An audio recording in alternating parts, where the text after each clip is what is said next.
শালা লোন কোম্পানিতে কাজ করতে করতে কোন দিন আমার ধন সম্পত্তি সব শেষ হয়ে যাবে। ও কালা কাকা, আমাদের কোম্পানি থেকে যে লোন নিয়েছিলে তার টাকা ফেরত দাও। টাকা টাকা তো সব শেষ হয়ে গেছে। শেষ হয়ে গেছে তো আমি কি করব? অন্য কারো কাছ থেকে চেয়ে এনে দাও। অন্য লোকের কাছ থেকে চেয়ে আনলে তো অন্য লোকের টাকা হয়ে যাবে। তোমার কিসের টাকা লাগবে? লোনের টাকা। একটু আগে বললাম তো লোনের টাকা শেষ হয়ে গেছে স্যার। আরে আমাদের কোম্পানি তোমাকে 6 লাখ টাকা লোন দিয়েছিল, সেই লোনের টাকা ফেরত দাও। তাহলে স্যার ওই 6 লাখ টাকা তোমরা কখনোই পাবা না। কেন? 6 লাখ টাকা তো অনেকদিন আগে খরচ করে ফেলেছি, এখন কতজনের কাছ থেকে চেয়ে বেড়াবো?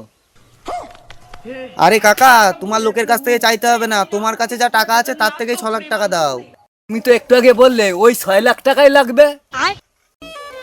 কাকা আমি ভুল বলেছি কাকা, আমাকে ক্ষমা করে দাও আর আমার 6 লাখ টাকাটা ফেরত দাও। আমি বললাম তো স্যার লোনের টাকা খরচ করে ফেলেছি, আমি এখন কোথার থেকে লোনের টাকা দেবো? শালা লোন কোম্পানি না, আমার বালের কোম্পানি, বাল কাজ করে বালের লোনের কোম্পানি। जलवा है हमारा। चीटिंग चीटिंग चीटिंग करता है तू।